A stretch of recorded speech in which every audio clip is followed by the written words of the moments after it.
Hi, good day mga Grab. Welcome to our channel. So now, papakita ko kung paano ikabit ang Coca-Cola plastic advertisement sa ating Grab bag. Ayan, so, para to sa 500 kasi may pa-promo si Grab. Alright, so simple lang to. Quick video. Samahan nyo ako. Let's go!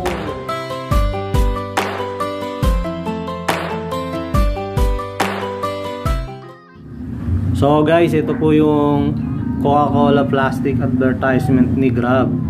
Kung saan, kung ikaw ay magkakabil nito, babayaran ka ni Grab ng 500. Isusuot mo lang siya sa iyong Grab bag. So paano ba ito isuot? Ayan, so samahan nyo kayo, isuot natin siya.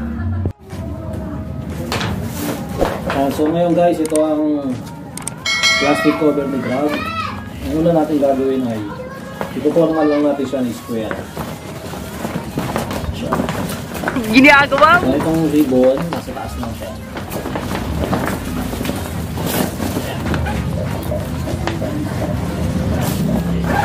Okay, sisipper natin siya para i-forma siya na square.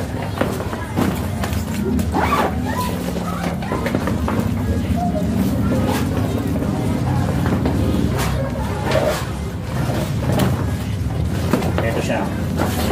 Hop. So, since na-forma na siya na square, itong Coca-Cola logo ay ito yung sa likod ng grab bag.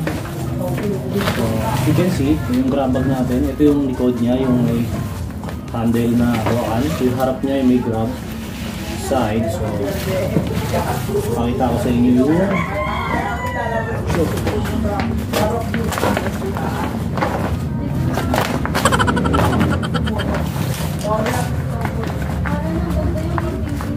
up.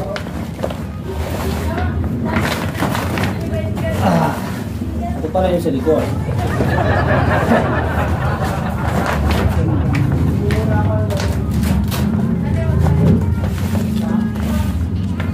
Siya, tapos ano lang natin, ibigit lang natin sa mga to.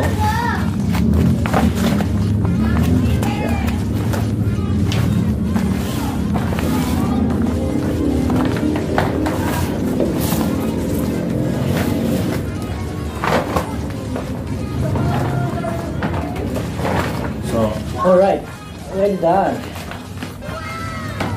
Tapos na. Let's see. Alright, so tapos na natin ikabit ang plastic Coca-Cola bag sa ating Grab bag. So ready na siya to take a picture para send natin kay Grab. Babayaran niya tayo ng 500 pesos. Sana all. So kung gusto natin siyang buksan, ito yung zipper. Zipper lang natin.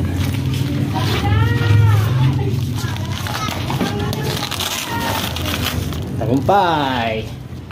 Alright, so that's a quick video kung paano ikabit ang Coca-Cola plastic advertisement para sa ating Grab bag. So maraming salamat for this quick video. So kung meron kayong mga tanong, ideas, content, please comment below at sasagutin natin yan. Alright, so maraming salamat para sa pagsama nyo sa akin. Hanggang sa muli. Bye bye!